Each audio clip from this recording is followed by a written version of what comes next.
श्री गणेशाय नमः। श्री स्वामी समर्थ श्री गुरुदेव दत्त महाराज की जय। आज आपण श्री गणराजाच्या जन्माची कथा ऐकणार आहोत। गणपती हा आपला सर्वांचा आवडता देव। भगवान शंकर आणि देवी पार्वती हे कैलास पर्वतावर राहत असत। भगवान शंकर अनेक वेळा तप करण्यासाठी अरण्यात जात असत।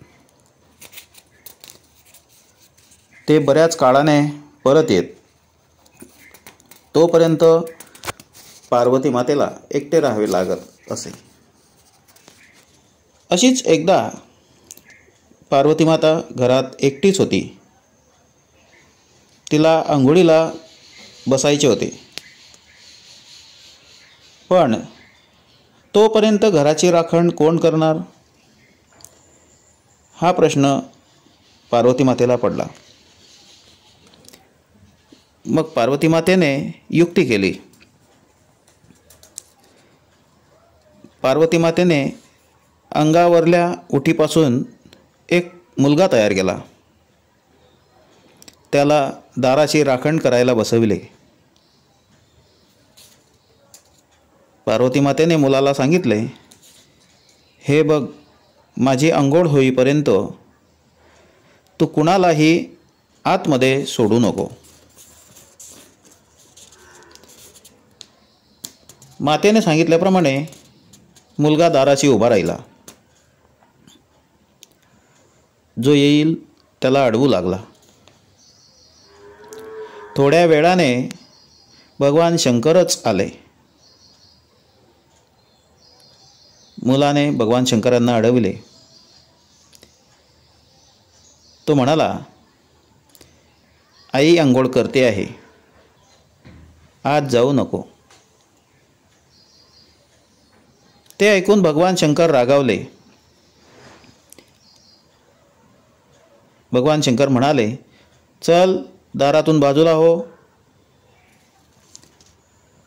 पण मुलगा ऐकेनाच। भगवान शंकर फार रागाच्या भरात त्यांनी हातातल्या त्रिशूळाने त्या मुलाचे डोकेच उठविले। तेवढ्यात पार्वती मातेची अंघोळ आटोपली। ती बाहेर आली। मुलाचे डोके उडविलेले पाहून ती रडू लागली। ती भगवान शंकरांना म्हणाली, माझ्या मुलाला तुम्ही का मारलेत? त्याला जिवंत करा। शंकरांना प्रश्न पडला, काय करावे? त्यांच्याबरोबर त्यांचे गण म्हणजे नोकर होते। त्यांना शंकरांनी सांगितले,